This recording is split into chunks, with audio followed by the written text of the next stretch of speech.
Welcome to apex competitive study centre. তোমাদের সঙ্গে আরো একবার আমি তোমাদের ইংলিশ ক্লাসে উপস্থিত।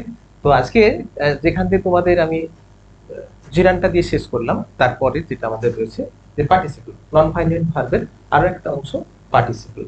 এই পার্টিসিপল কি?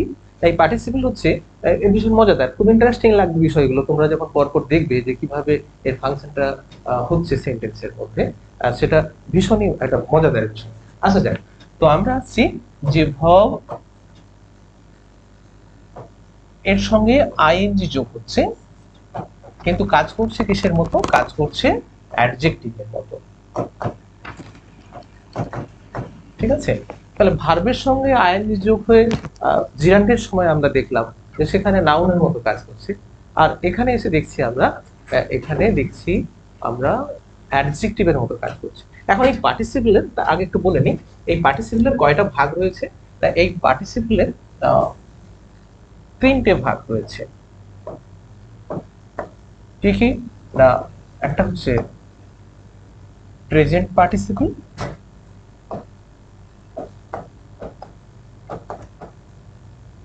একটা হচ্ছে পাস্ট পার্টিসিপল,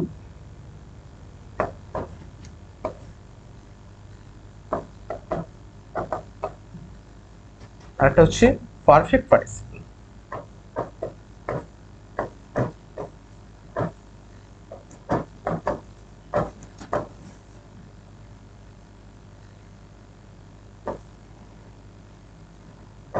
পারফেক্ট পার্টিসিপল, তাহলে তিনটে পার্টিসিপল আমরা ভাগ পেলাম। পার্টিসিপলের তিনটে ভাগ, একটা হচ্ছে প্রেজেন্ট পার্টিসিপল, একটা হচ্ছে পাস্ট পার্টিসিপল, একটা হচ্ছে পারফেক্ট পার্টিসিপল। শুরুতে আমাদের আলোচনাটা হবে কি নিয়ে? আমরা যেহেতু জিরানটাকে আমরা শেষ করলাম, শেষ মানে তার গঠনগত দিক দিয়ে আমরা যে তার যে ফাংশনটা সেটা শেষ করলাম। আমি আসবো পরবর্তীকালে, আরো আসবো সবগুলো নিয়ে, জিরান পার্টিসিপল ইনফিনিটিভ নিয়ে ওভারঅল একটা আলোচনা করতে হবে। তাহলে কম্পারেটিভলি আমরা যে একটা তুলনামূলক আলোচনা না করি, তাহলে সেক্ষেত্রে আমাদের কাছে বিষয়টা আরো পরিষ্কার হবে। যদি আমরা করি তাহলে পরিষ্কার হবে, যদি না করি তাহলে বিষয়টা একটু কনফিউশন রয়ে যায়। তো সেই জায়গা থেকে আমরা আসছি প্রেজেন্ট পার্টিসিপল। আজকে আমরা শুরুতে যেটা করছি, পার্টিসিপলের তিনটে ভাগ, একটা হচ্ছে প্রেজেন্ট পার্টিসিপল, একটা পাস্ট পার্টিসিপল, একটা পারফেক্ট পার্টিসিপল। তো এই প্রেজেন্ট পার্টিসিপল কি? তাই প্রেজেন্ট পার্টিসিপল হচ্ছে ভার্ব, যেটা আমি পরে বললাম, verb plus ING, verb plus ING অ্যাডজেক্টিভের মতো কাজ করবে। তাহলে শুরুতে জেরান্ডের সময় দেখেছি নাউনের মতো কাজ করছে, অ্যাডজেক্টিভের মতো কাজ করবে প্রেজেন্ট পার্টিসিপলে। আসা যাক প্রেজেন্ট পার্টিসিপলে কিভাবে কাজ করছে এখানে একটু দেখে নিই।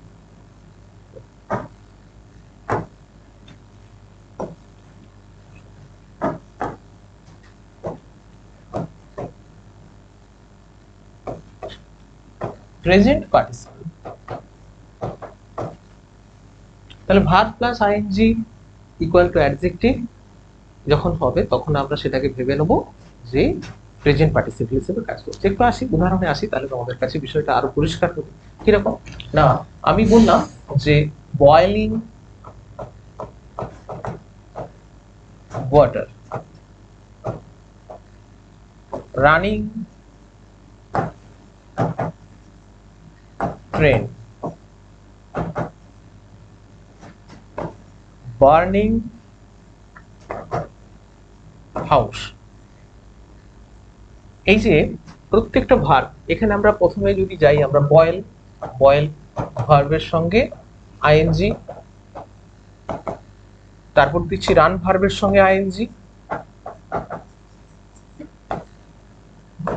তারপর পাচ্ছি burn, B U R, burn ING. তাহলে এই প্রত্যেকটা ভার্বের সঙ্গে আইএনজি হয়েছে, কিন্তু কাজ করছে কি? সে অ্যাডজেক্টিভ। অ্যাডজেক্টিভ ধরবো কি করে যেটা অ্যাডজেক্টিভের মতো কাজ করছে? দেখা যাক যে রয়েছে বয়েলিং ওয়াটার, ওয়াটার নাউন, কেমন জল? ফুটন্ত জল, বয়েলিং ওয়াটার। তাহলে অ্যাডজেক্টিভ কি কাজ? কাজ কি? নাউনকে কোয়ালিফাই করে, নাউনের আগে বসে নাউনকে কোয়ালিফাই করছে। ট্রেন, কেমন ট্রেন? না রানিং ট্রেন। ট্রেন নাউন, চলন্ত গাড়ি। ঠিক আছে, কমপ্লিট সেন্টেন্সে যদি যাই আমরা, যে ডু নট বা don't get down from the running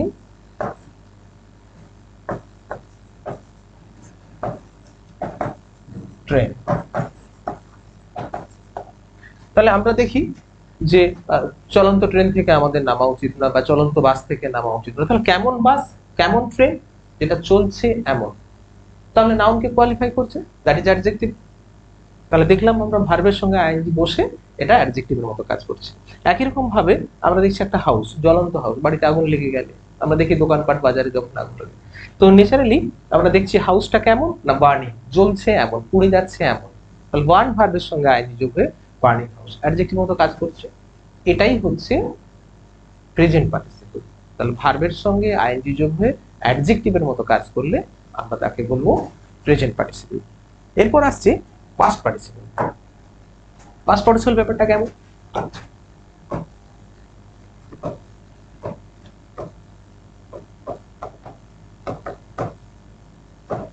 এই পাস্ট পার্টিসিপল আমরা প্রেজেন্টে পেয়েছিলাম ভার্বের সঙ্গে আইএনজি যোগ। এখন আমরা যেটা দেখব, ভার্বের সঙ্গে যে যোগ হবে ডি, ইডি, এন, ইএন, টি, এইভাবে আমরা দেখব যে যুক্ত হয়ে অ্যাডজেক্টিভ হচ্ছে, সেন্টেন্সে সেইভাবে কাজ করছে। তো ন্যাচারালি আমরা পাস্ট ফর্ম যখন দেখি কোন একটা ভার্বের, তার সঙ্গে ডি, ইডি, এন, টি এগুলো যুক্ত হয়। সেই রকম ভাবে ভার্বের সঙ্গে এই ফর্মগুলো যোগ হয়ে যখন অ্যাডজেক্টিভের মতো কাজ করবে, তখন তাকে আমরা বলবো পাস্ট পার্টিসিপল। যেমন আমি বলি, এক্সাম্পলে আসি তোমাদের আগে, ব্রোকেন চেয়ার।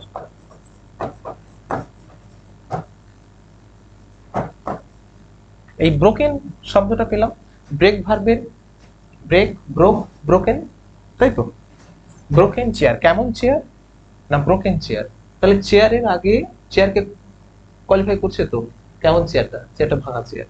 তো এই যখন ভাঙা চেয়ার ব্রোকেন, তাহলে এটা অ্যাডজেক্টিভ, এটা অ্যাডজেক্টিভ হিসেবে কাজ করছে, ঠিক আছে? আমরা সেন্টেন্সে বললে ডোন্ট বা do not sit on the broken chair. দেখছি আমরা দ্বিতীয় ক্ষেত্রে আমরা দেখছি, যদি এক্সাম্পল 2 তে যাই, আমরা এরকম আমরা তো অনেক সময় এগুলো দেখি কিভাবে কি হয়।